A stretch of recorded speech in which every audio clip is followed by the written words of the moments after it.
Hi, this is Richard Kinky Big Dick Friedman. It's my full Christian name. And you are listening to the podcast Fascination Street. Yeah!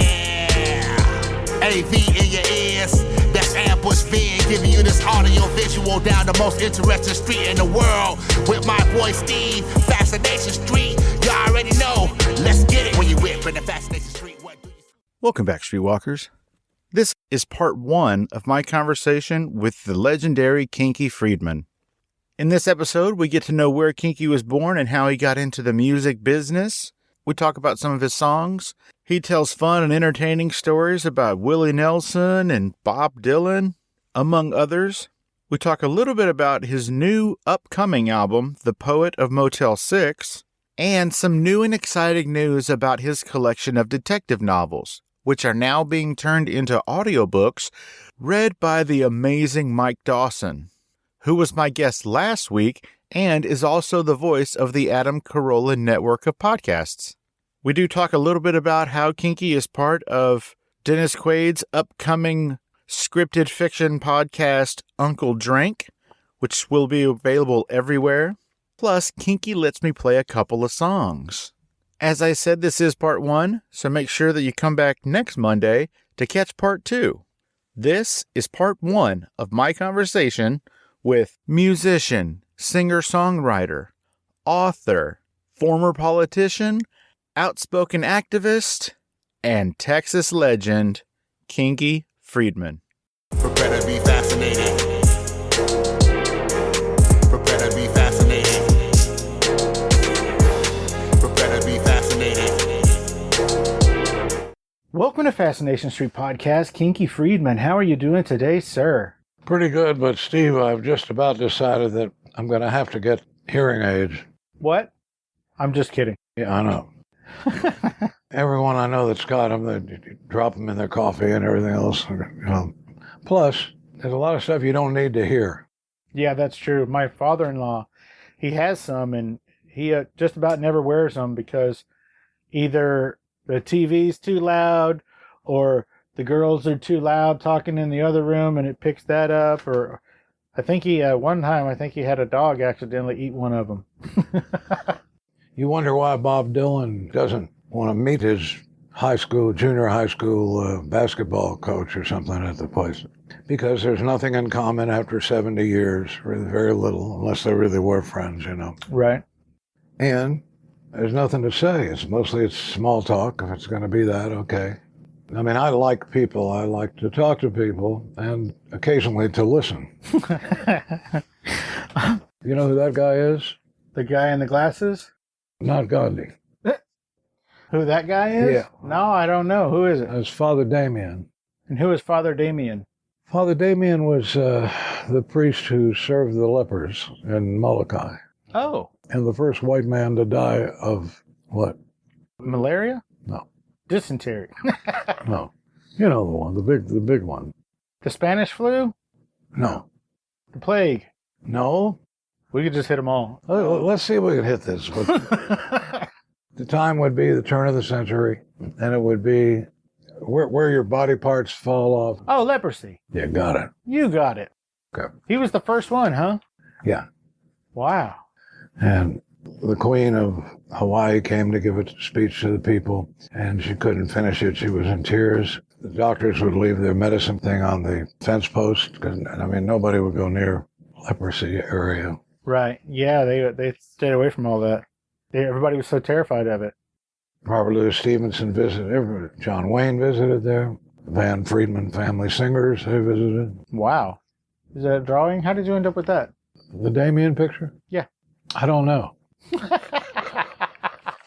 don't know where I got it in Hawaii. That's Kalapapa. I've been there a few times. And Molokai is, I believe, the only Hawaiian, I hope it is, still the only island that does not accept touring vessels, ships. Oh, really? No tourists. The culture is gone in a heartbeat as soon as it's just, well, anyway. This is going to be just to get to know you. We're going to talk about some really cool stuff.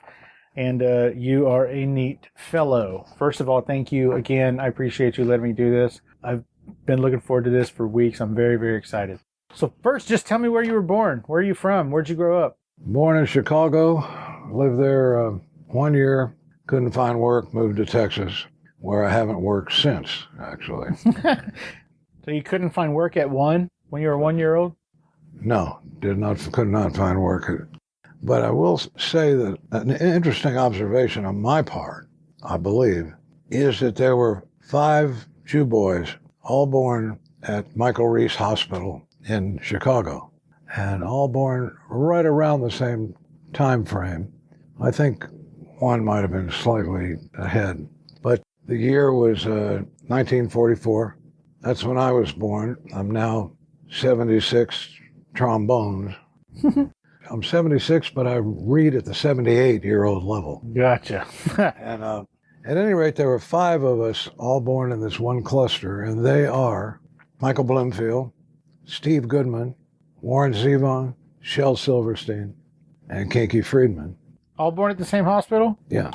And all of them have fallen off their perch by this time. But yeah, I didn't know. Somebody ran that down and found that Shel Silverstein was more than a little bit older than the other 4. Oh, really? But I don't think that's even true. How would we research that, or would we? We might go into a diabetic coma researching that. It might be rather dull, tedious work. Yeah, it does sound almost pointless. At the end of that search, what do we got? Right. Well, I'm working here today under, I've been a little ill. I went to the doctor. He said, I got bad news for you. You've got AIDS. And you also have Alzheimer's. And I said, well, at least I don't have AIDS. So your family moves to Texas when you're 1. Right. But I have this theory that if you're born somewhere, even if you only stay a few minutes, it has some effect on you. Well, negatively, positive in some different ways. That's why you'll notice, try my test, go into some swanky restaurant someplace, the place that has a maitre d'. Oh, I meant to tell you, I also am suffering from early onset asshole. Oh, cool. Well, at least it's not AIDS. Right. You will see that the maitre d', according to my theory, is almost always from Wingo, Mississippi, or Lower Baboon's asshole, or something. They're from places they're not proud of. They would rather not discuss it. Sure. Born, I'm saying. Mm-hmm. And so far, I've been absolutely right. Really? You can be in New York, you can be in L.A. The maitre d' has got something to prove. I never liked maitre d's. I mean, I haven't seen very many of them because I avoid those kind of establishments. Establishment was the word I was looking for. Now, what was the word we were talking about? The illness? Leprosy. Leprosy. As someone who's actually visited the leper colony a few times and a great fan of Father Damien. See, Damien was never supposed to go to Molokai. He was trained to be a priest. And his brother, who was ready to take the gig over there in Hawaii, his brother died, I think. And Father Damien was recruited to really do work they thought he may not be up to, which he was. He was great. He lived his life as an imitation of Jesus. He was an artist. He was a carpenter. And he taught croquet to the kids, which, as I understand it, to this day, they still... And they had Robert Louis Stevenson visited Molokai. He said if he hadn't have left when he did after 2 days, he never would have. Really? Robert Louis Stevenson said that? Yeah. People were very moved by just seeing the girls playing the croquet and just the idea of it.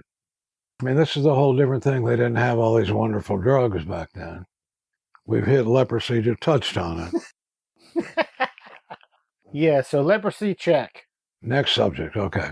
When did you know that you wanted to be in the music business? Now, for those who don't know, and I can't imagine there's very many, you have been playing music for, oh man, if I say a number, it's going to make you sound old. Yeah, it's ridiculous. Well, something happened there, and I took about a 40-year hiatus. And that was where this story comes in about Willie encouraging me to write after 40 years. Willie Nelson. Yeah. It came about with him calling me one night at 3 o'clock in the morning, which I always encourage anybody to call me late at night Why? because it reminds me of a happier time when there was more action and people would call in the middle of the night and something would be going on. I think that's why. But it's never bothered me, and you know, I mean, if I had kids that had to get to school in the morning and a wife nagging about it or whatever, I probably wouldn't enjoy late night phone calls as much. But so Willie says, "What are you doing, Kink?" And I said, "I am watching Matlock." Willie said, "That's not good." He said, "Not a good thing. It's bad energy." So Willie says, "Turn Matlock off." He said, "Turn him off, Kink, and start writing." Well, I thought about that for a while, and it mildly inspired me.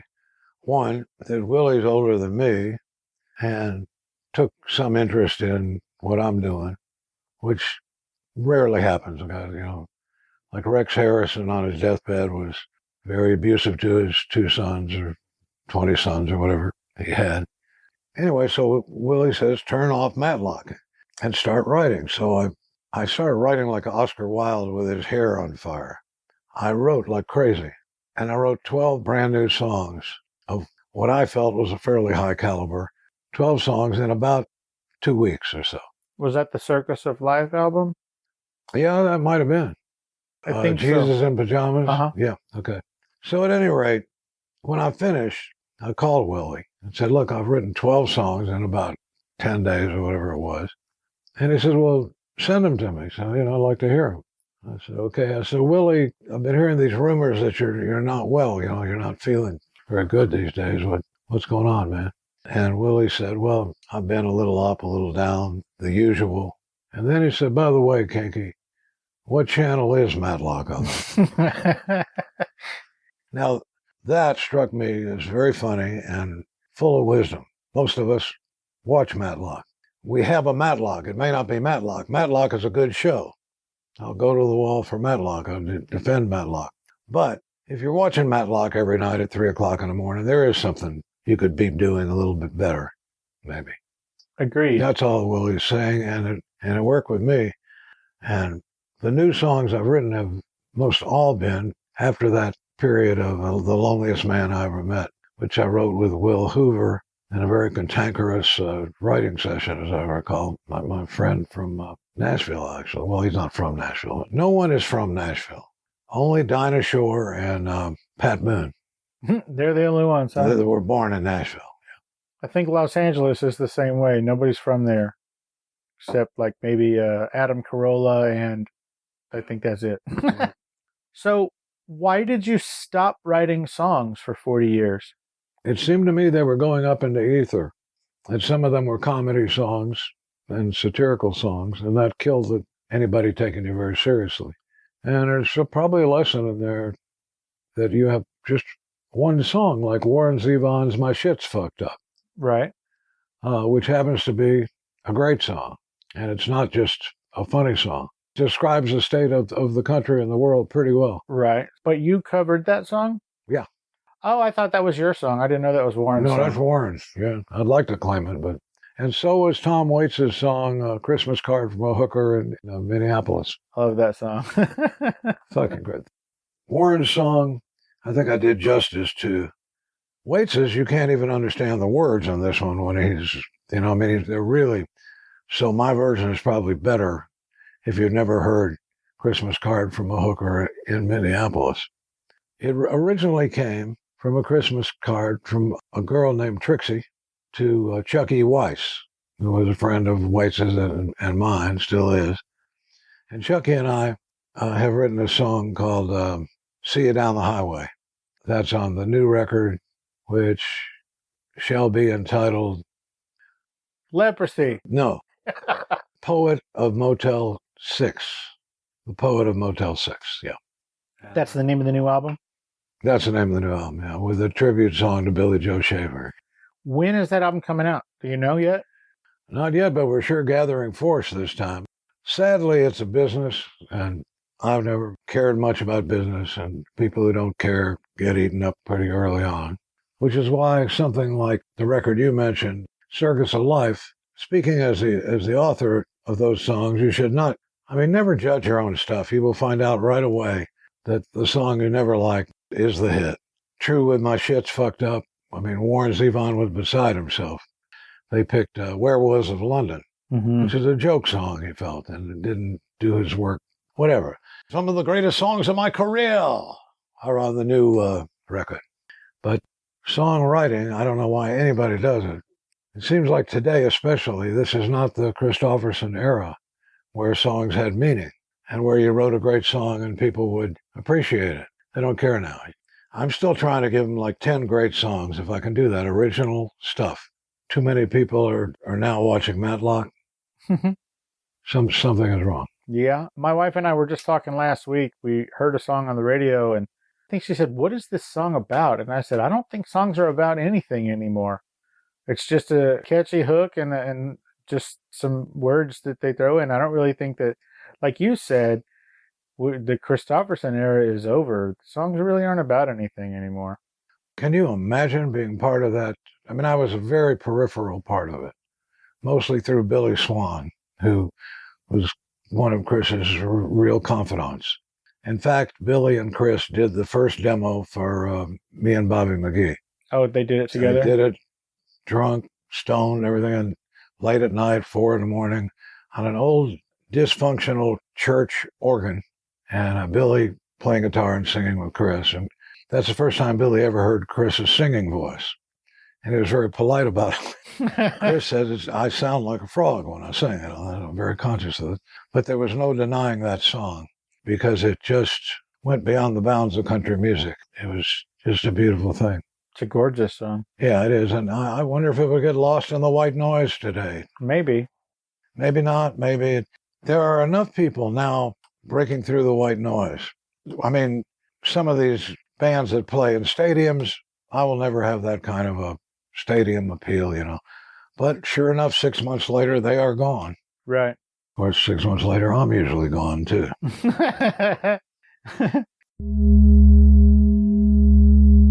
Hey, Streetwalkers, here's a word from our sponsors.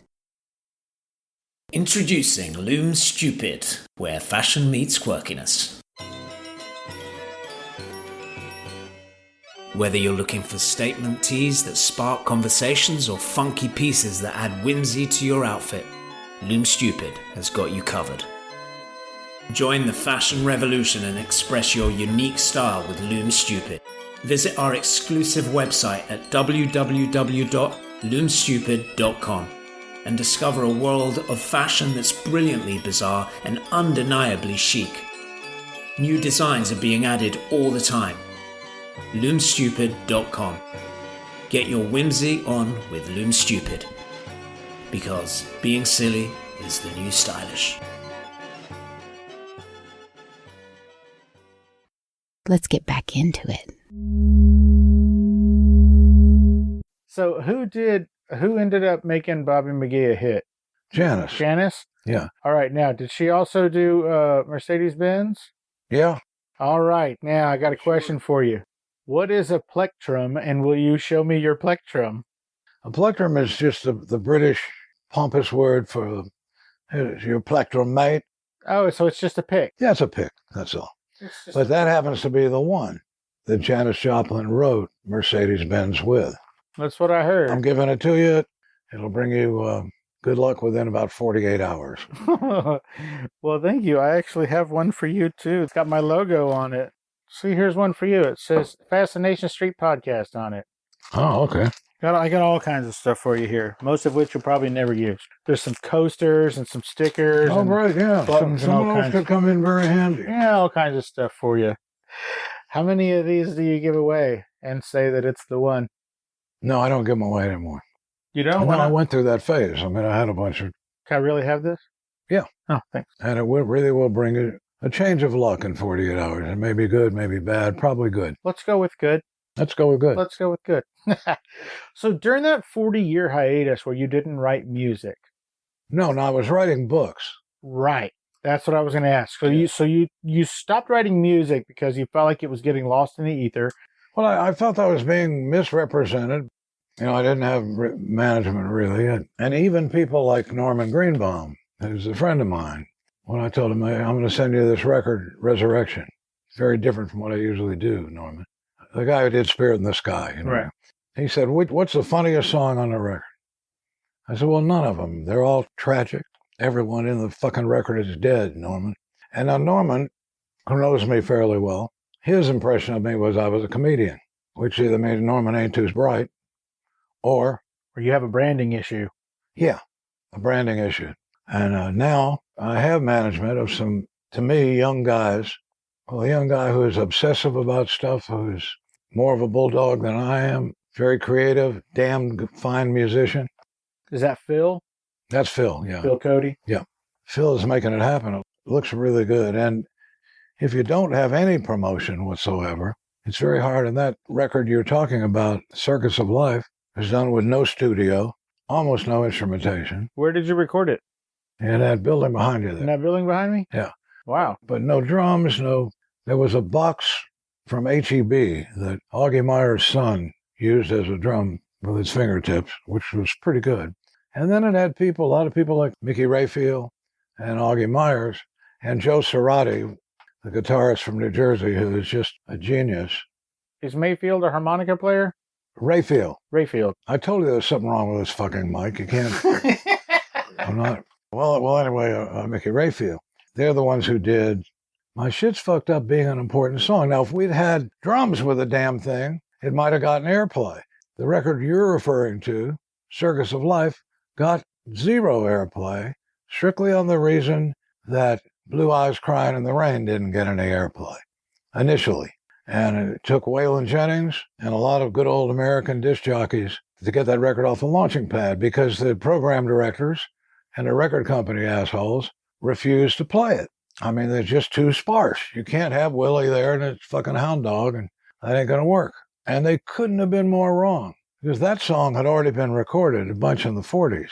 I'm talking now about Blue Eyes. Right. But it fit Willie, but didn't fit Hank. And that's why Willie, when he was sent the song The Gambler. Kenny Rogers, the Gambler? That's right. Okay. Somebody sent it to him, the author probably. And he said, what about you recording this? I'd love for you to do this. And Willie listened to it one time, and he said, man, I'm not going to spend every night of my life saying, you got to know when to fold them. So he said, I'm not going to record this song, but I'll send it to somebody who it fits, who might have a big hit with it. And he sent it to Kenny Rogers, and the thing was a monster. And Willie never looked back, no regrets.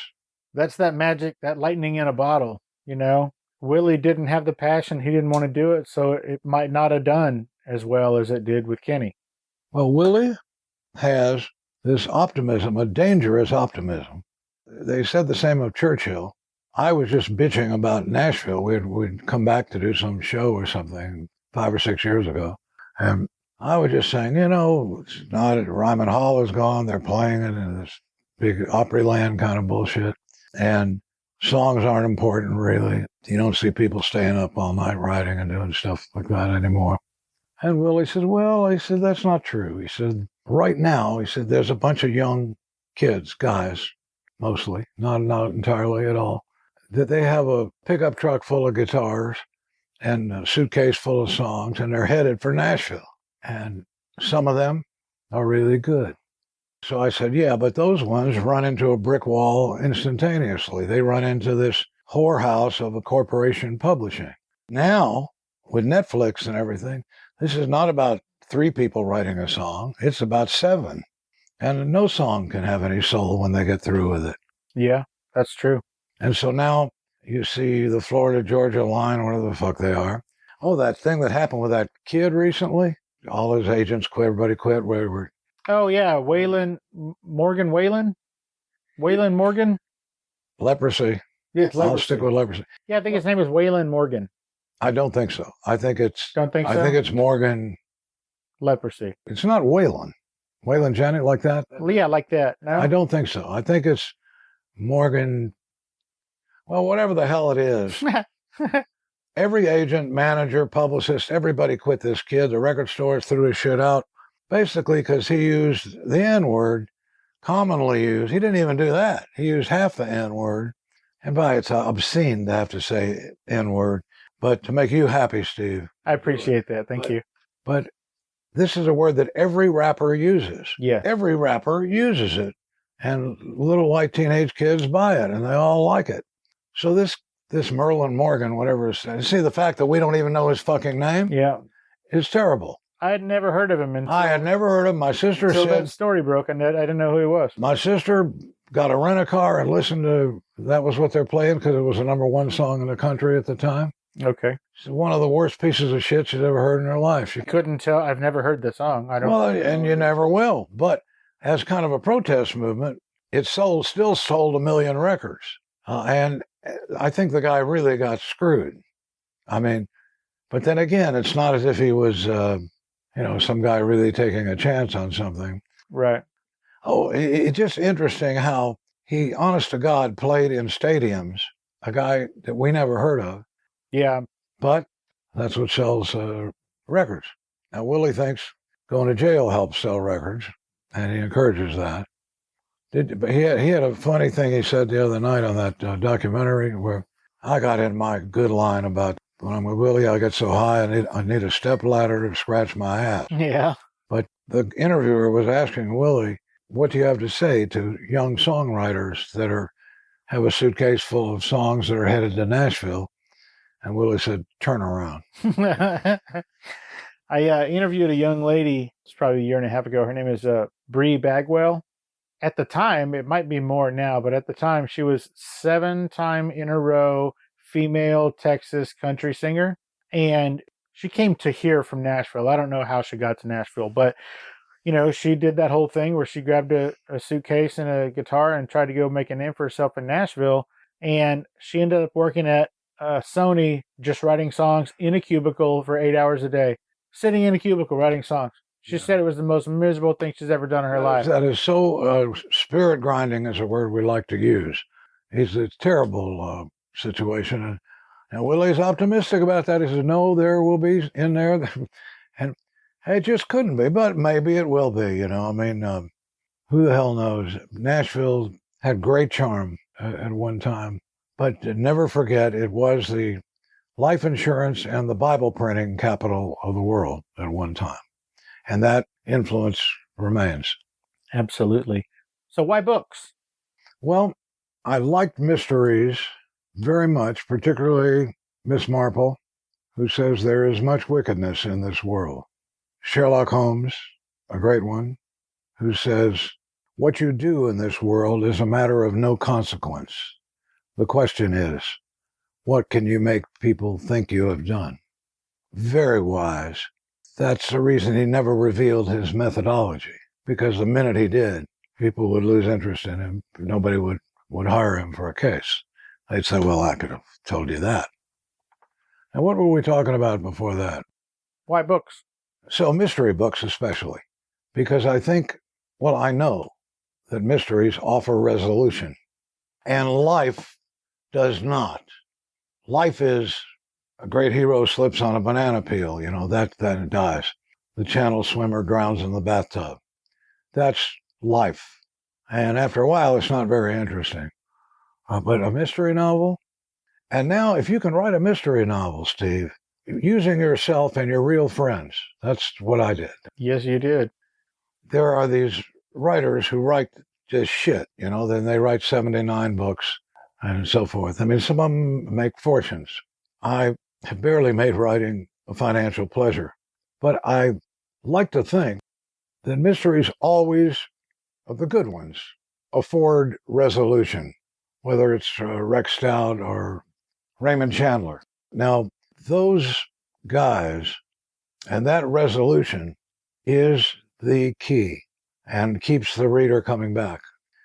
Life does not afford us resolution. It just doesn't.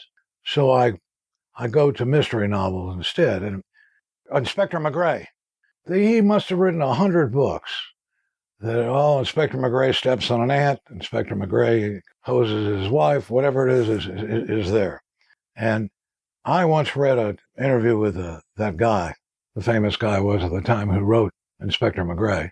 And he said that he doesn't do, and I really admire this, he said he doesn't use any diagrams, charts, or crap like that. Really? He doesn't even know how it's going to start or he needs a first sentence, and he already has a little hint of an ending he would like. But that's all he's got. And he said he will start with back of a postcard that somebody got and go from there. So I started writing these books. Now there are 20 of them, and they are like my little children. They have a special following. So I went to a couple mystery novelist conventions Before you started writing the books? just as I was writing Okay. the first one. I was fucked up. I mean, I was coked out. Judaism saved me. I wasn't too bad a drunk, but a lot of cocaine. And I noticed at this convention of mystery novelists, they're all either smoking meerschaum pipes or they're wearing their hats at jaunty angles. And they clearly were just pretty dorky people. I mean, you know, and one of my models, just unconscious models, maybe barely conscious, was Lieutenant Columbo. Lieutenant Columbo may have been the greatest, not just television figure, but one of the greatest detectives of all time. Sherlock is right up there too. But I think what I got from him, and probably a lot of other people did too, but is that you pick up a Kinky Friedman book. You may like it, you may hate it, whatever, but you're going to think that you're about 10 steps ahead of the character. Read a Kinky book, and as you're getting into it, you're already figuring out, oh, it's going to go like this. Yeah. And somewhere in that book, you realize that motherfucker is smarter than I am, or savvier. And that was like the New York Times or something. That was kind of a overthinking, intellectual review of one of my books.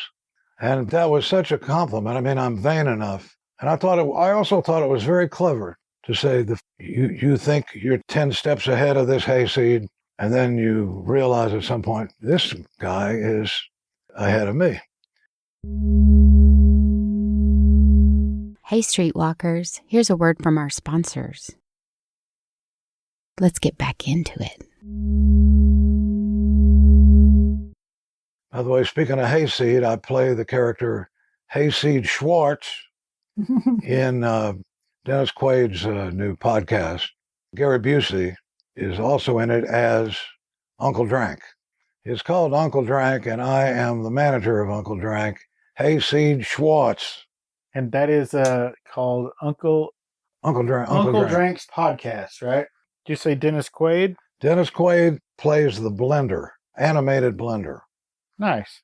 The show really rides on whether Gary Busey and Kinky Friedman can keep it together. I think he's taking a chance with this one, going out on a limb, but it's really funny.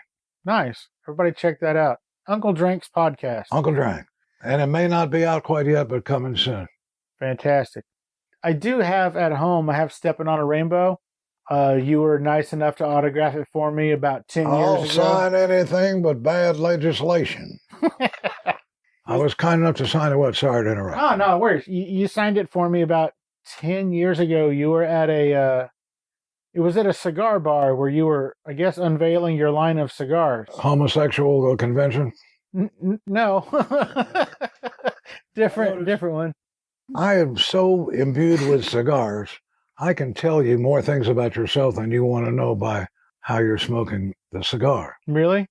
Yeah, if you're smoking it like this, you're a Nazi. There's a lot of different ways you can. Because I watch this shit. Because I'm incessantly smoking cigars. And I think it's good for you. Well, it must be. You beat out all those other fools that were born around the same time as you. Yeah. Of course, I don't know if I'd call them fools, but I thought you were talking specifically about Michael Bloomfield, Shel Silverstein, Warren Zevon, Steve Goodman. You can add Chinga Chavin to that. Chinga, who wrote Proud to be an Asshole from El Paso, and he also wrote Cum Stains on the Pillow Where Your Sweet Head Used to Be. Hope we can get that one in there, Steve. Absolutely. That's not coming out. So you wrote 20 detective novels. You've written a couple of other books that are not in that series.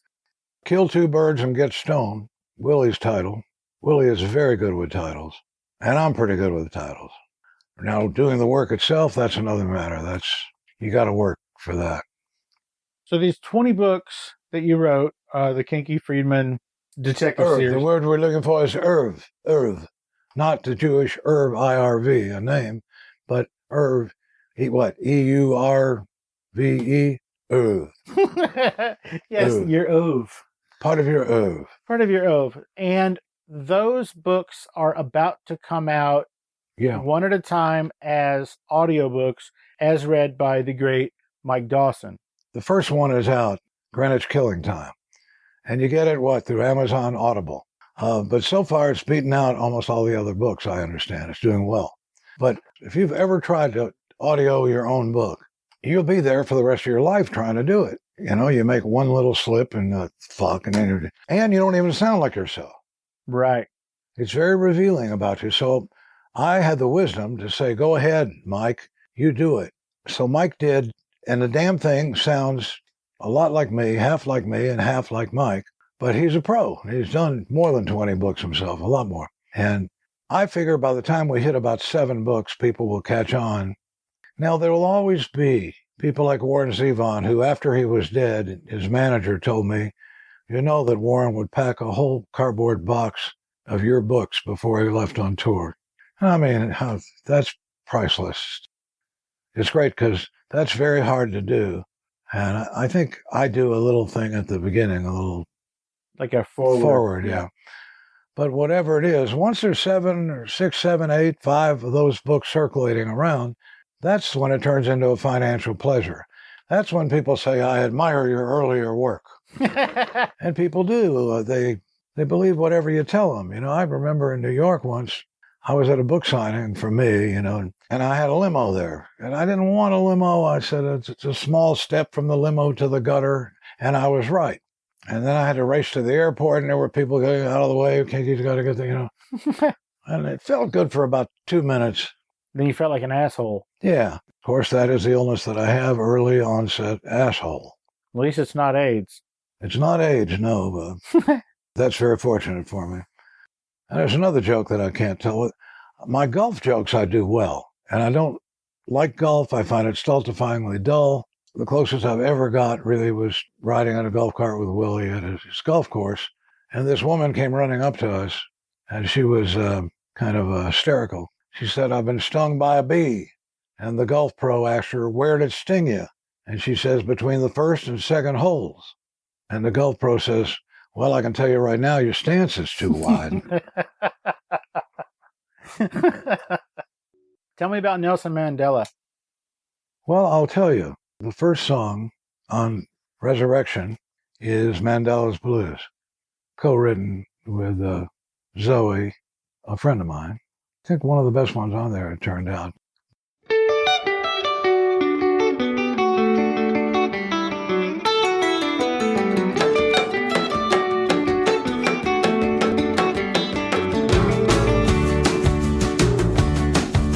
When he got off of Robben Island,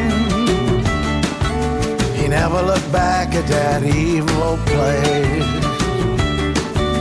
He looked to the sea and he looked to the mountains with a beatific smile on his face. They tried to break him in that awful prison, but he held his ground without thinking twice. He looked to Gandhi and he looked to Jesus. He was a walking, talking sacrifice. 30 years in rags and prison shoes. He paid a whole nation's dues. He lost everything that a man could lose. Everything but Mandela's blues.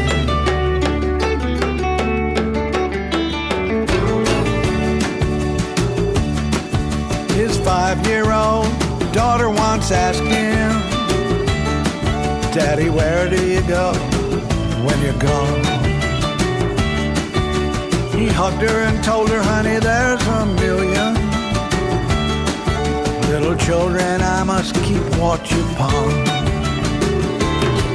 30 years in rags and prison shoes, paid a whole nation's dues. He lost everything that a man can lose.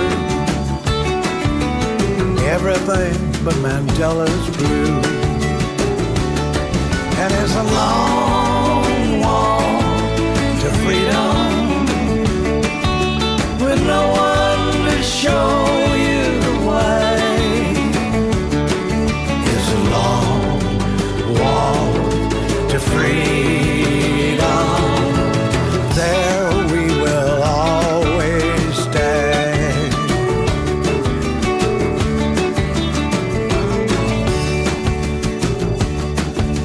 when he got off of Robben Island. Black and white all shook his hand. But he smiled at Jesus and he winked to Gandhi, 'cause he knew that they would understand. 30 years in rags and prison shoes, he paid a whole nation's due. He lost everything that a man can lose, everything but Mandela's blues. And it's a long walk to freedom, with no one to show you the way. It's a long walk to freedom. There we will always stay. It's a long walk to freedom, with no one to show you the way. It's a long walk to freedom. There we will always stay. There we will always stay.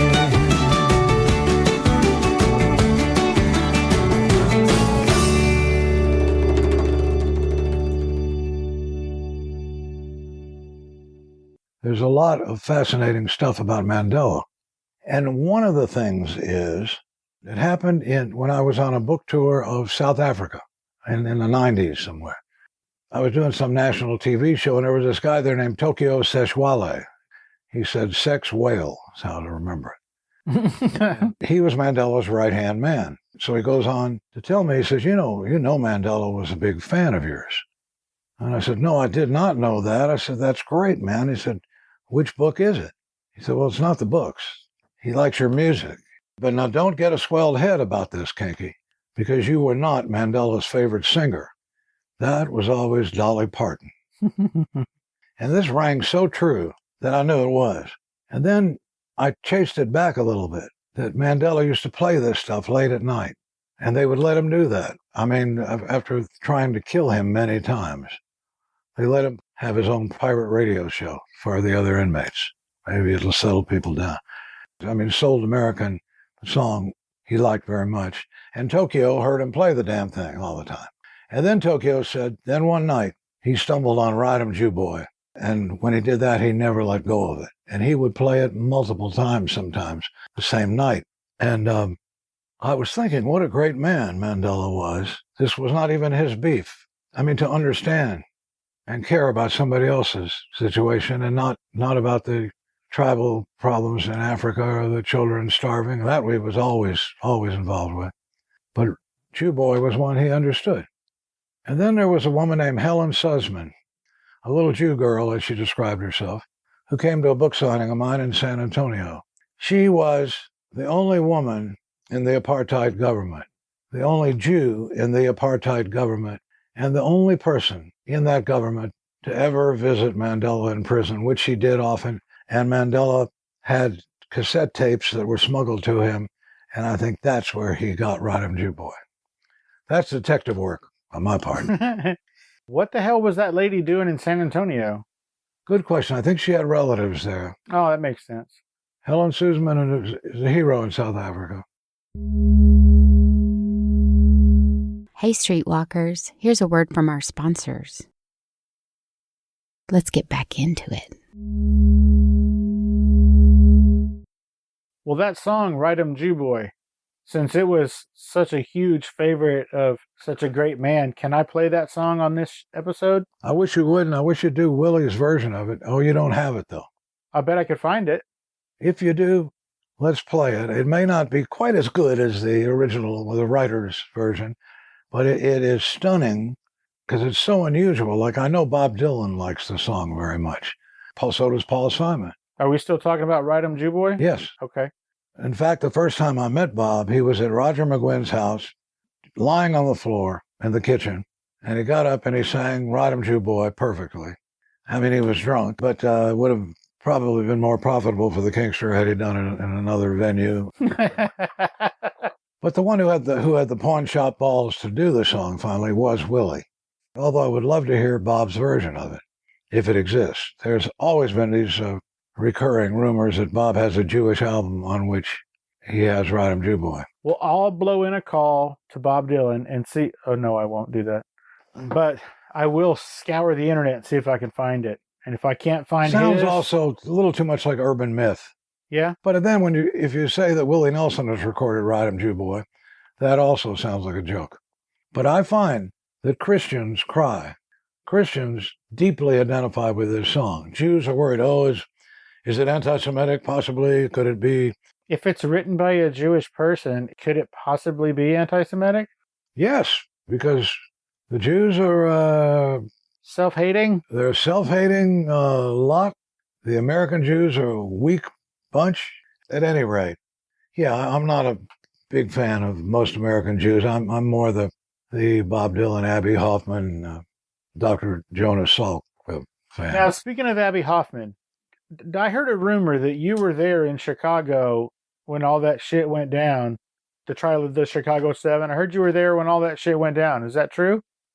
At that point, no, I guess Abby still was running from the feds at that point. Or he hadn't started to, maybe. Just starting to. Or they would have nailed him. Right. You're one day short. It was the day before when Willie was celebrating his vasectomy and he had a video of it. Or if they had video then, whatever they said, he had that. And I saw the video. Not a pleasant sight. But Abby came up here. He lived down here for 6 months to a year in a house over by what we like to call the annex. Here? Oh, yeah. On your ranch? He was here on the ranch. He assumed several false identities. I had a pool table then. Abby was a genius at chess, pool, and almost anything. Willie is, too. Very good at learning that shit fast. Dominoes, I'm sure Abby didn't play dominoes, I don't think, but had he wanted to, he would have been a champ. Willie is. But I took him to the OST, Old Spanish Trail in Bandera. That's the restaurant. My wife and I are going to go there. To dinner. We got drunk and went places, and I had a real strong feeling that Abby was not making this shit up, that the feds were after him. I mean, first of all, he would have made a horrible drug dealer. I mean, he gave all his stash away to people. You know, he would snort it all himself. He couldn't keep accurate numbers and count, you know what I mean? And he was a warm-hearted man. He was a kind-hearted guy. Would have never made a dope dealer, and that's what they busted him for, all this dope. And he never carried a lot of dope. He could always get dope. It was free love and free drugs and everything else. That's what he was good at. And the music, of course, was great. Well, you know, why don't we just let things play out the way they do? I'd like to hear Ride 'em Jew Boy. Willie's version of it, I think, is a real triumph for somebody somewhere. Usually I ask the artist permission, like I just did you, but I don't think I can ask Willie. I have his publicist's email, but she... Oh, but you don't have to. Why? Because you wrote it? No, because I wrote it, yeah. Okay. Yeah. All right, no, cool. I mean, and it's already been recorded. Right. Pee Wee Herman could do it, and you can't stop him Okay. if he's masturbating like a monkey or something at the time. You can't stop him. All right, so now I think we're degenerating. A little bit. Okay, but if you could help out the Kingster with that, and if we can't get Willie, Kinky's version will have to do, I think. Okay, I'll see if I can find Willie's. If it Okay. exists, I can find it. People say it's great. I know it's great, but it's a little different kind of a thing, but it is beautiful. I've interviewed one of his granddaughters on my show, Raylan Nelson. Uh-huh. Sweet girl, super nice. She had a lot of nice stories about Papa Willie. Willie's family is as big as Robert Earl Keene's head. I don't mean that in a negative way. I mean his physical head is enormous, which means Robert Earl is probably a pretty smart boy. See, I've got a pinhead. Well, I wasn't going to say anything. Here we go. 1, 2, 3, 4, 1.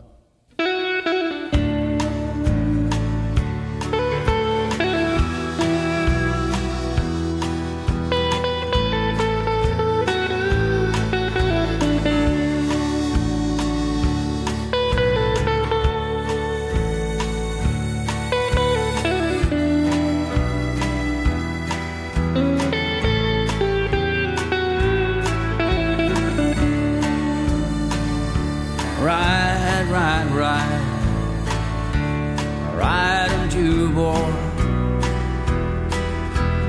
Ride 'em all around the old corral. I'm with you, I'm with you, boy. If I got to ride 6 million miles, now the smoke from the camps arising, see the helpless creatures on their way.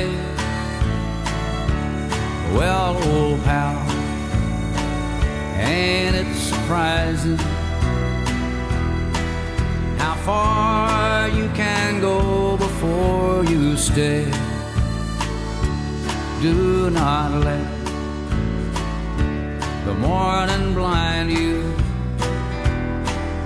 when on your sleeve you wore the yellow star. Old memories still live behind you. Can't you see by your outfit who you are? How long will you be driven relentlessly around the world?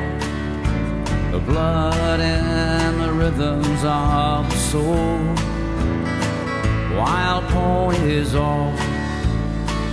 Your dreams were broken, rounded up and made to move along. The loneliness which can't be spoken just swings a rope and rides inside a song. Dead limbs play with ringless fingers, a melody which burns you deep inside. Oh, how the song becomes the singer's. May peace be ever with you when you ride.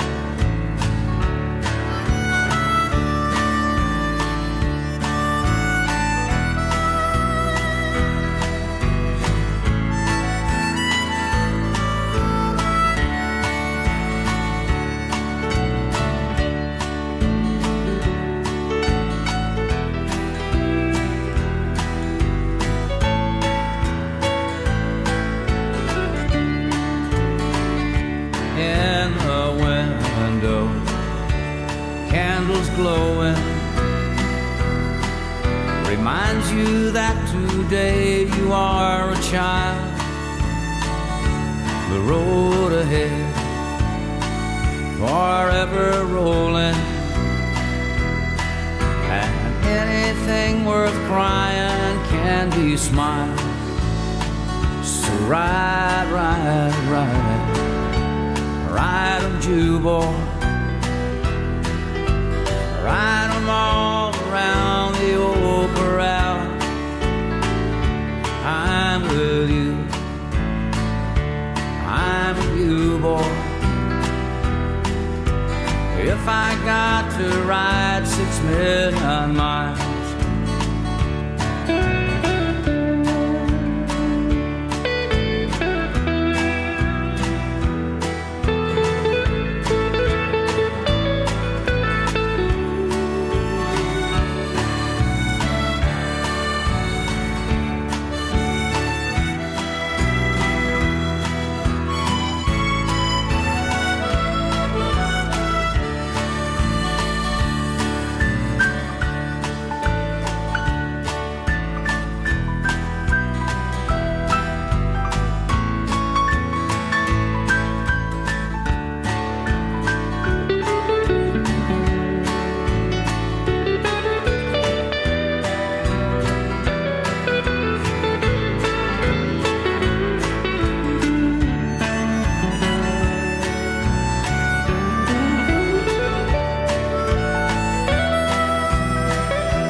Somebody in Australia once said, put that up as an advertisement for the show, said, Kinky is a man.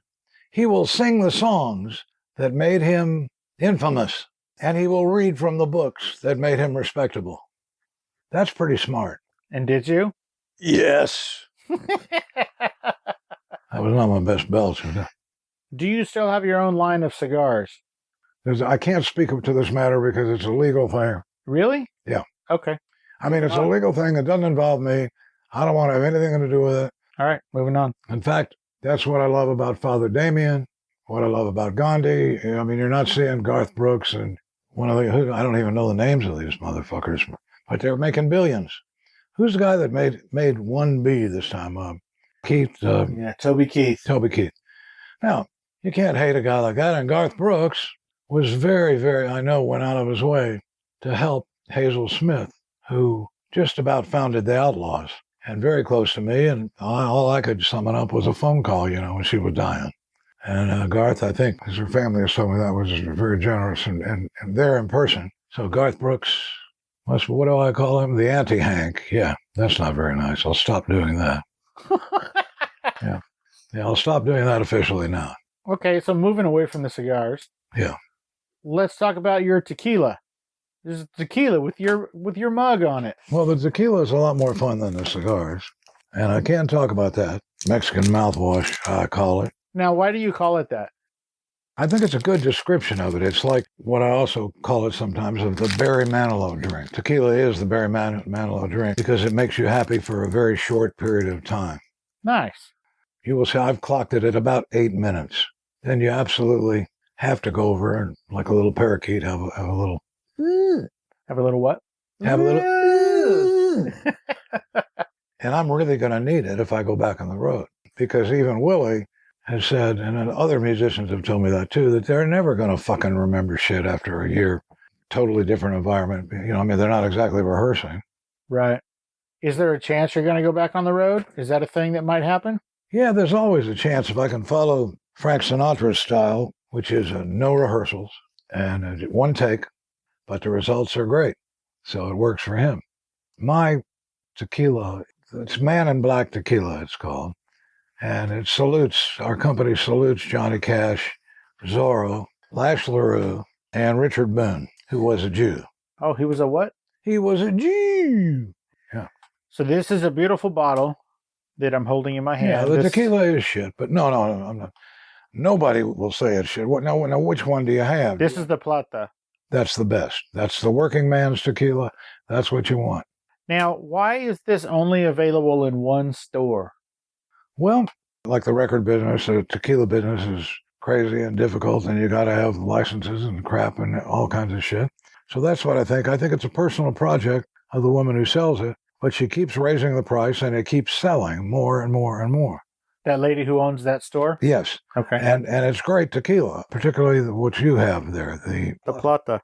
That will change your mood, Steve, just in a second. And that's what you want. You want the Barry Manilow effect. And that's what I strive for on stage. If I'm stumbling and bumbling around trying to remember the word leprosy, then I have a little shot, come back and knock it out of the park. Now, you notice this in the documentary on Glenn Campbell, which you might have seen on Alzheimer's. I didn't, but go ahead. Check that out for your own personal enjoyment. Okay. What if I forget? You won't forget. This is a good one. Thank you. All right, guys, I think I'm going to cut it right there. Make sure you come back next week to catch part 2 of this engrossing and entertaining conversation with the wonderful and legendary Kinky Friedman. Thanks, guys.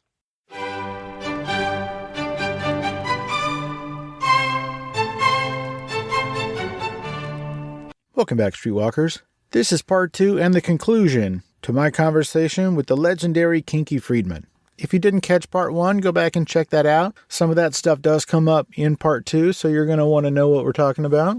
In this episode, we talk all about Echo Hill Ranch and the Echo Hill Camp for children of Gold Star families and also for the children of first responders. It's a new project that Kinky and his sister are working on there at the family ranch. And there might even be a way or two for you to get involved, whether it's by a financial donation or a donation of your time. Kinky lets me play the title track from the album Resurrection.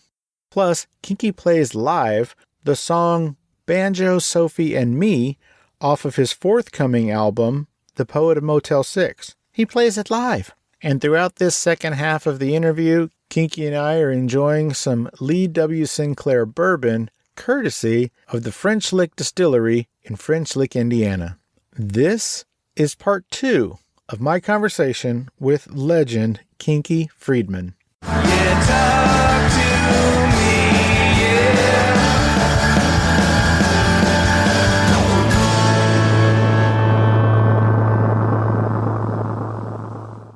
Now, I know that you drink tequila, but I don't know if you drink bourbon. Yeah, I will. I brought you a bourbon. This is Lee W. Sinclair 4-grain bourbon. This is my sponsor for my show. They are out of French Lick, Indiana, from the Spirits of French Lick Distillery. So this is for you, my friend. Enjoy it in good health. Very generous gift, thank you. You're welcome. I hope you like it as much as I do. Should we have just a little shot, or you got to drive? That's up to you, man. I'm 76 trombones. I mean, I probably couldn't drink this and drive all the way to... You want me to open it? Maybe you should, yeah. By the way, did you see this thing? This is a fossilized bagel. I'm not shitting you. Take a look at that. I found this motherfucker. Don't take it home with you now. I want it. I need it. Now, is it anti-Semitic for you to call that a bagel? Probably there's people who think that, but they're not very bright or courageous. Here you go, buddy. Oh, I know what's causing me to That's open, so don't talk about Jews so much, is I'm wearing the Israel Army Jake hat. Wolf's Israeli Army. Jake Wolf was a kid here at camp many years ago. Now he's bigger than we are. I'm going to do something I've never done. Since somebody gave me this one, which I like, I'm going to give me something that's been with me for 45 years, maybe. You're going to give me something that's been with you? Yeah. I don't know you that well. I like you. Well, thank you. Not that much, Oh. but I like you a little bit. And, well, first of all, just drinking from this probably bring you good luck. Nice. I'm all about the good luck these days. Okay. That's the sacred bull's horn. I don't know if I would take that gift from yourself. I mean, it's been with Indians and all kinds of sacred shit. I mean, it looks a little disappointing, and it looks like It looks cool as shit. Cheers. All right. Let's see. Here's to honor, get honor, and stay honor. Texas toast. So is there a chance that you're going to go on tour with this new album? Yeah, I mean, so what I've found is that has saved me if I do a tour in Europe and Australia, probably New York too, I would bet, maybe LA, if I fuck something up, which is inevitable. If I forget something, usually forgetting it. Let's say I'm on stage and I forget it. Uh-huh. All you do is you walk over to a little table next to you, which has a bottle of Mexican mouthwash. So what I do is, if I forget something, I take a of the tequila, come right back, and I'm totally activated and happy. But that's not the whole ritual. Isn't there a word you say? Oh yeah, that's right. Thanks. See, I forgot that. What I say is fuck. And I walk over there, and people love it. Now, when you do it 2 or 3 times a show, maybe 4, they like it more and more. And you know what? In Europe, I know this. They think it's performance art. They think I deliberately fucked up just so I could do this, which is never the case. I once asked Willie, how come there's a picture of everybody in show business at Glenn Campbell's house, but not you? He said, well, years ago, we made a publishing deal where for $25,000, he would get every song I wrote that year, publishing. Willie? Mm-hmm. And they did that deal. So unfortunately, that year, Willie only wrote one song, and it was Bloody Mary Morning, which Glenn Campbell, for some reason, didn't like or didn't think much of it. But this documentary of Glenn, James Keach or somebody did the thing. Oh, really? Okay. I mean, it's remarkable. Yeah, I'll definitely check that out. He's got Alzheimer's. And I met Glenn where he had recorded Sold American. By that time, it was on an album called I Knew Jesus Before He Was a Superstar. In other words, it was too late. Glenn was already through, I was through, and the song was through, when it might have been worth millions that have been a few years earlier. So in this picture, it's so well done, this documentary, Glenn is backstage, and Paul McCartney comes up to him. He says, Glenn, I love you, man. And Glenn says, thanks, buddy. And Glenn had no clue who he was. He didn't know where he was. And then Glenn's kid gently takes Glenn by the shoulders, and guides him onto the stage. Oh, and then Glenn goes on stage, not aware that almost every musician on stage is one of his kids or family. And the moment he starts singing, I am a lineman for the county, he is pitch perfect. I mean, he's right on the money. He's just right back into it. Right back there, man. And the songs are all, they make you weep, but they're right where they should be. So we're talking about you may be going on tour to promote this new album when it comes out. Is there a chance you're going to play at Lukenbach? That's the closest cool place to my house, and that's why I'm asking, because I'm selfish. How much you gonna give me? I need $200-300. Damn it. I don't know. I mean, what I'm doing now, this past year has been real successful. And if I can keep it like that and just tell some stories, some jokes, I don't even know why I need them anymore, because we've got songs that really, when you hear Resurrection, there's 4 or 5 you can put in the show as new stuff, pretty much. And then... Wait, is this the new one? No, it's not. It's about a year old. Okay. That's a year old. That's Larry Campbell produced, yeah. Okay. I can put a couple of these in the show? Yeah, absolutely. Oh, fantastic. Yeah. At any rate, I found something out at the Redneck Country Club, this music place in Houston, that you can take your trousers down and do whatever you want to do the first half of the show, if you got enough spiritual power for the second half. In my case, it would be about 4 songs. 4, that's all it has to be. Because I'm already telling them that, well, I can't show this one here because we have no video, right? Correct. But it's a very funny joke, and it takes about 10 minutes. And Oh, Lord. Well, I mean, I hate to waste the thing. I can't. Yeah, don't waste it on an audience. We could try it on audio, but it's not going to. Nah. Okay, you lose it. All right. So then there's some songs on there you do, and then you hit them with the serious shit right at the end. Hit them with the Ballad of Ira Hayes, Ride 'em Jew Boy, whatever. Hit them with your heavy stuff at the end, pow, pow, pow, and everybody's forgotten who they are anyway.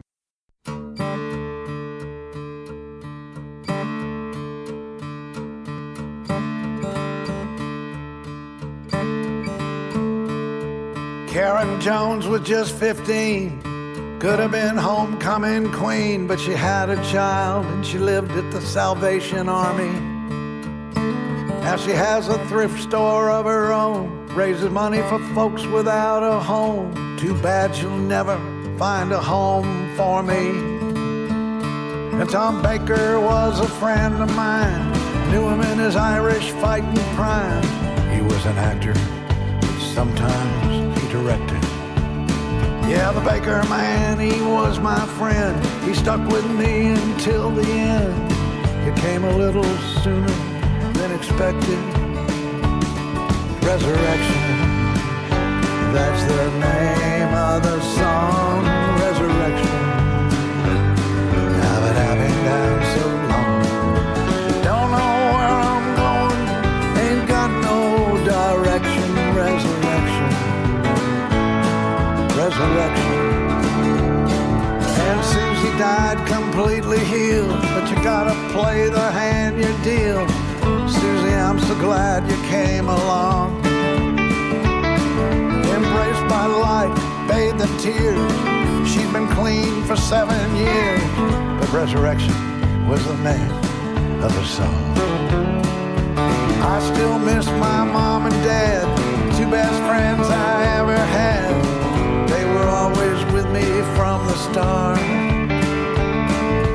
All the shows in all the towns, all the ups and all the downs, they were walking with me in my heart.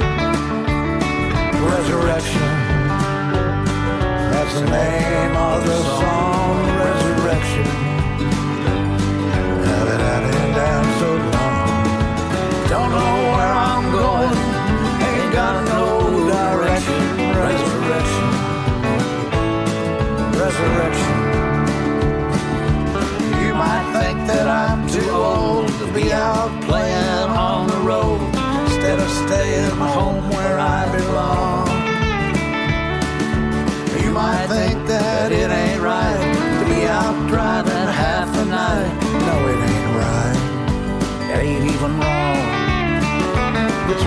Resurrection. That's the name of the song, Resurrection. Now that I've been down so long, I don't know where I'm going, ain't got no direction. Resurrection,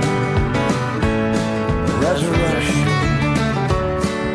What's in my heart is in my soul, is in a day-old donut hole, eaten by an off-duty cop in San Francisco. Nights are getting colder, but there's an angel on my shoulder. Somehow she always gets me to the next show.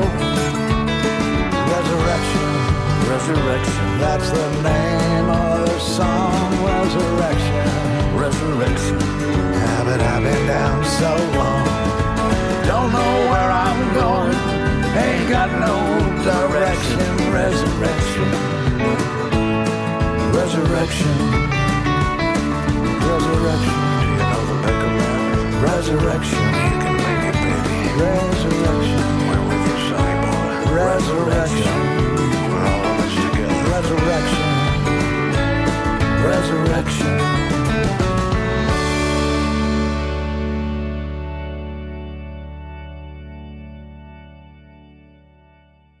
So let's talk about the ranch. Your sister is here. Well, so I never thought that I would be a philanthropist, or my sister would. My sister is directing the camp this summer.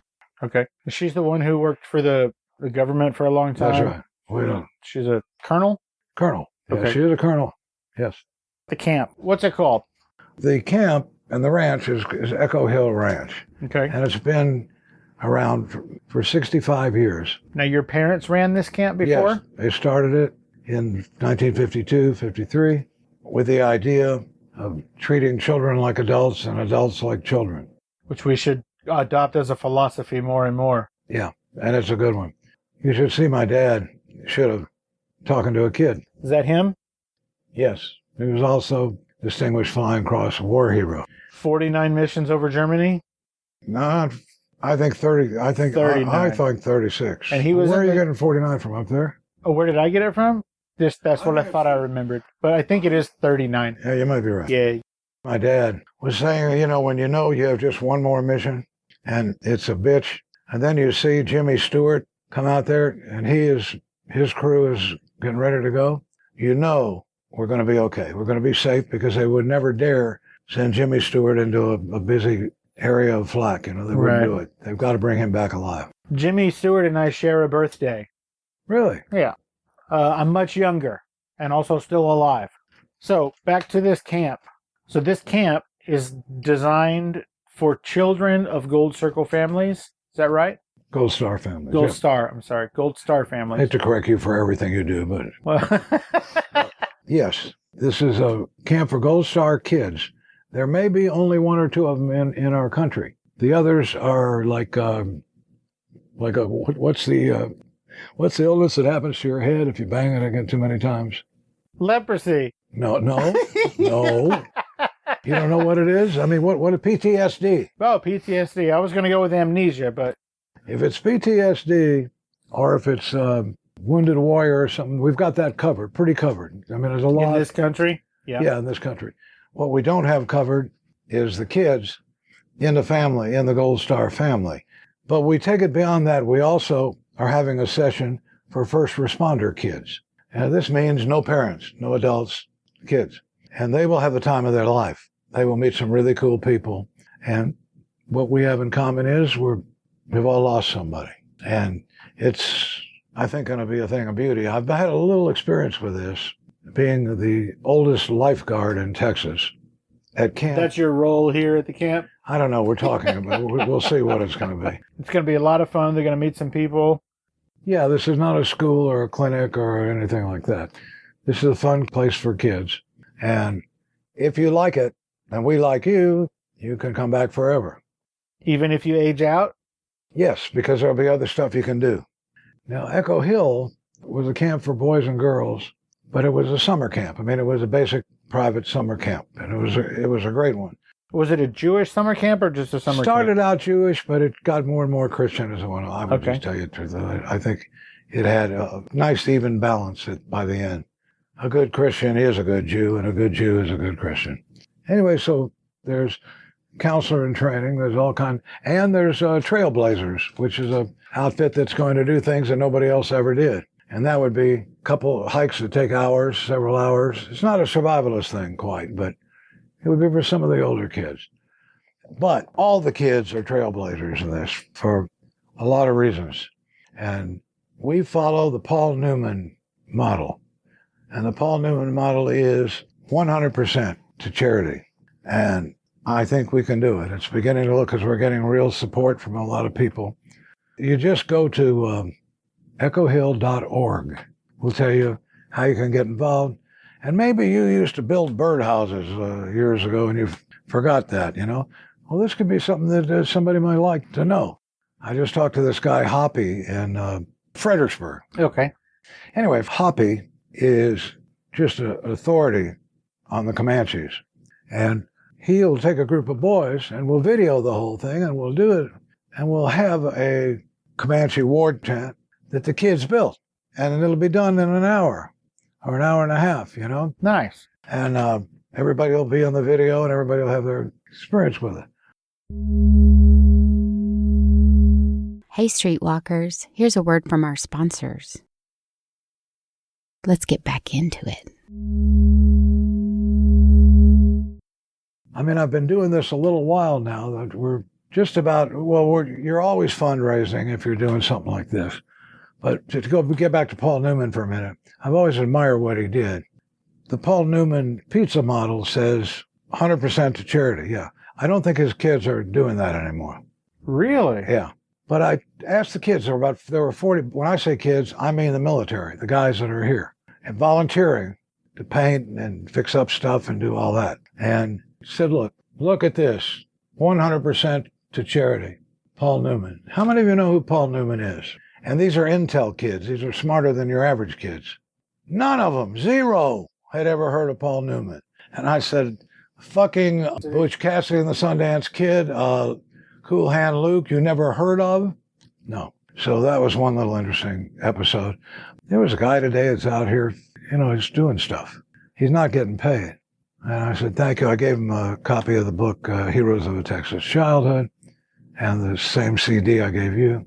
And he says, I'm doing this for Jesus. Nice. Very fucking nice. And he's not even taking the money for the fucking expenses. So anyway, so just to round out that, anybody that wants to contribute, please do.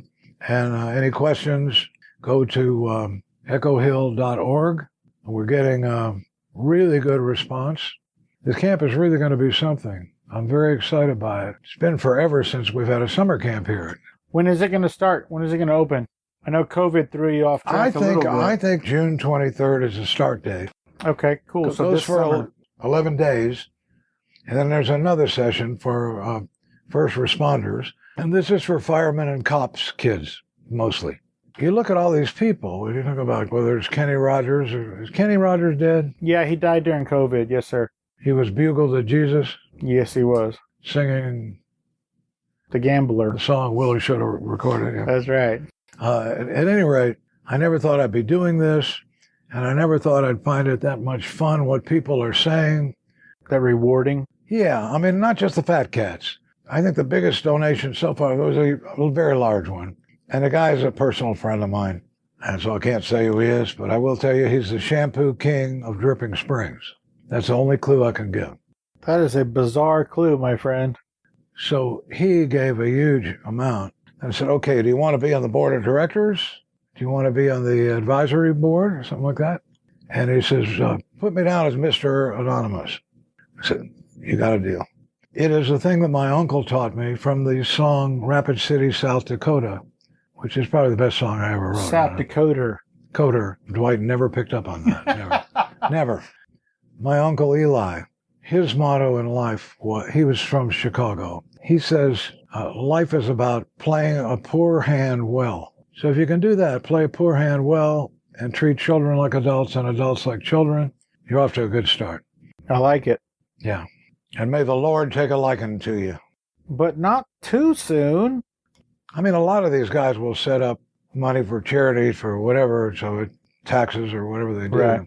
But they still, even some of the best ones, these damn actors want to be musicians, man. Every fucking last one of them. Oh, speaking of which, Yeah. completely unrelated, I hear that Dennis Quaid might have something to do with this thing, too. He might be a part of this. Dennis might well be a part of this, yeah. He's got a smile. He's a happy guy, man. He may be miserable. He probably is. He seems happy as shit. He seems happy as shit, and that's good enough for me. That's the kind of guy you want around the kids, because we haven't done this before.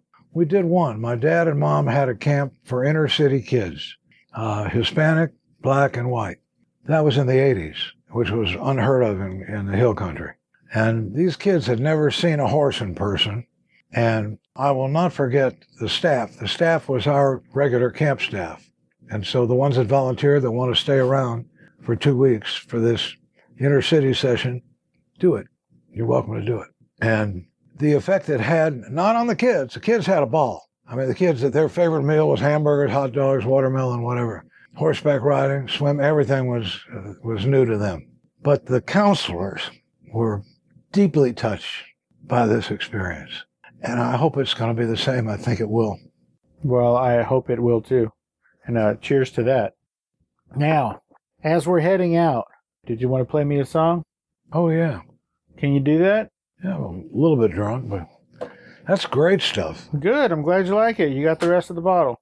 Ooh, look, where is it? It's right here. It's right next to your beautiful guitar. Play me a song. You were being sarcastic about the guitar, I hope. No? I was not. Oh, you weren't. That's what I think. I think it's a fine guitar. It's a gorgeous guitar. No, Phil Cody says it's a cheap fucking tinnies. It's an Epiphone. Yeah. Well, I will tell Phil Cody. Oh, speaking of Phil Cody, not really, but speaking of Mike Dawson, you know, he works for Adam Carolla. Yeah. Somebody told me that Adam gave us a nice plug the other day for the book. He did. Great. Absolutely, he did. And he has 1 million listeners, so that's a good thing. Very nice. But Adam Carolla has 13 of Paul Newman's race cars. He's collected all of Paul's race cars, and he built a little museum in one of his warehouses. I always get very bored with the four-wheeled penises, which are what cars are. I've got a number of friends who are exactly like that. Jay Leno, of course, is like that. And you know something I like about Jay Leno? I've done his show a few times, but people say he's a hack, he's whatever you want to say. He may be very old school, but he's better than the guys that are on right now. Agreed. And I heard that he would come to the green room before the show and just say hi and make sure you're comfortable with what's going to go out there. And the other guys don't do that. The first time you see him is when you step out there on the stage with him. I have learned a lot about the yin and the yang from Willie. Not really, but enough to know that when I say something bad about people, it comes back in a positive way.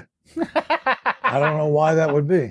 One time, a guy with the long hair that goes straight up, I love it. That used to go straight up. I never would have gotten that.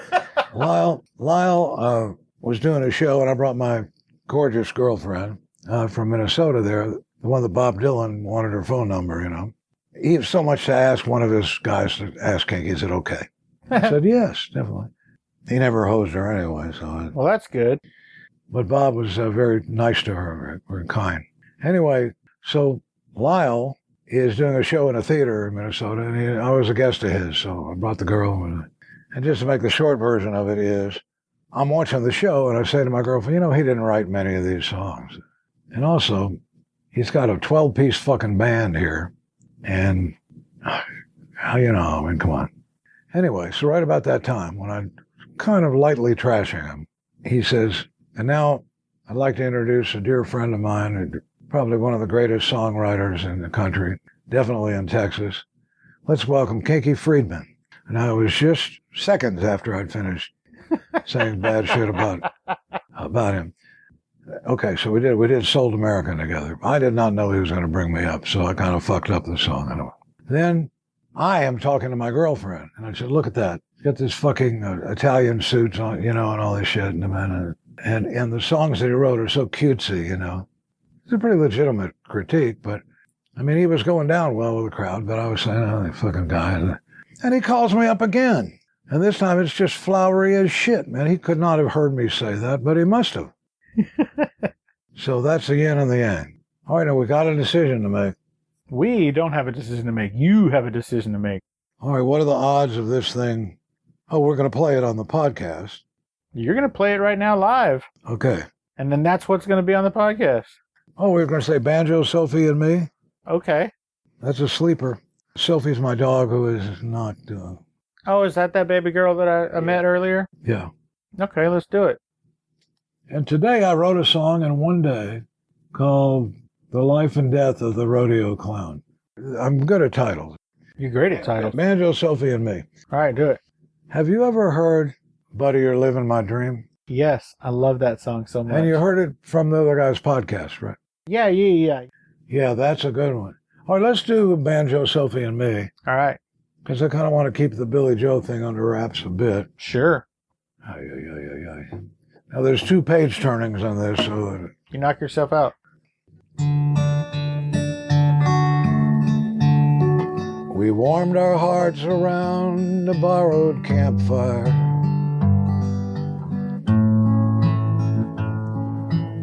Never gave a thought to growing old. Then bird fell off his perch and left me Banjo. And Sophie sorta snuck in from the cold. Now it's Banjo and Sophie and me. Banjo and Sophie and me. We rambled round this country, we 3. Banjo and Sophie and me. Now welcome all ye dogs and all ye people, and all the furry friends we met along the way. Always together forever and ever, and I cherish all their memories today. And now it's Banjo, fuck me dead.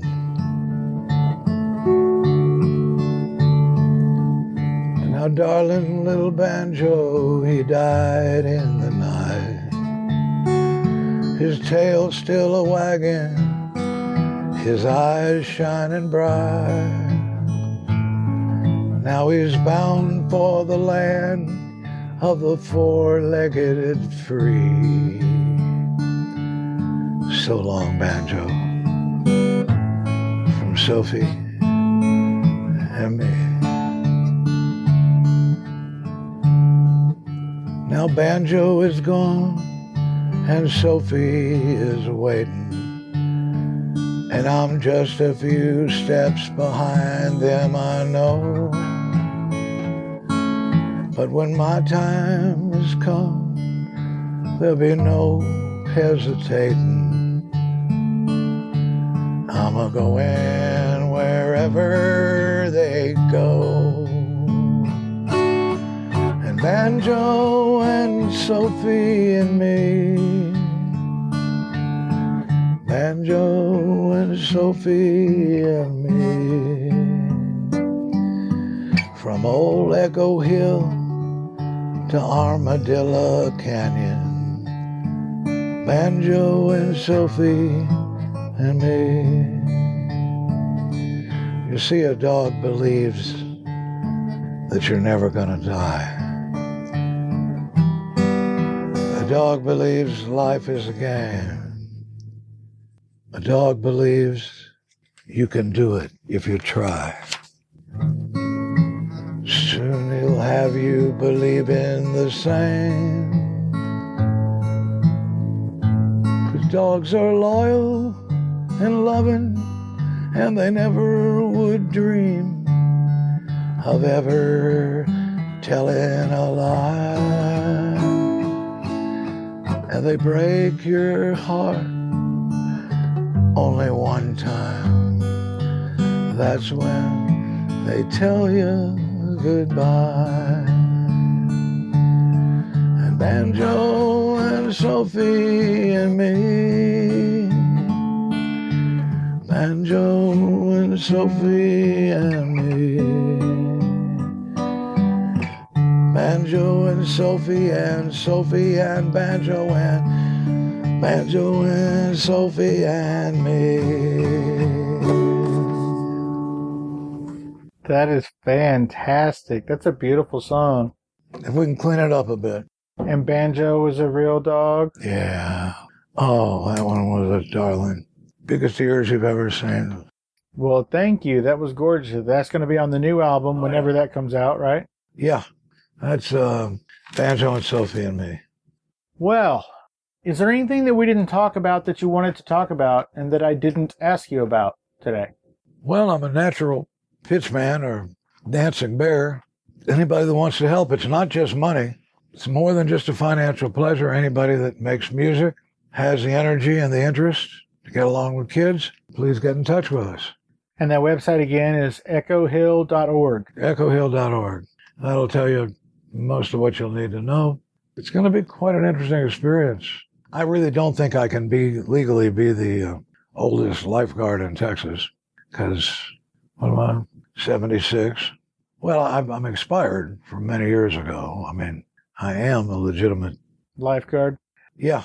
All right, so I just need you to do one thing for me, if you will, and you don't have to, but I would super appreciate it.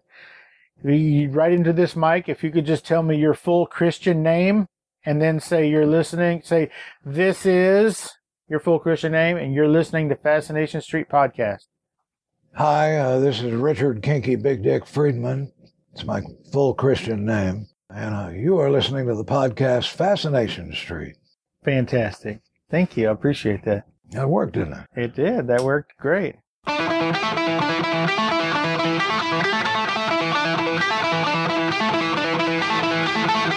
Opening music is the song FSP Theme, written, performed, and provided by Ambush Vin.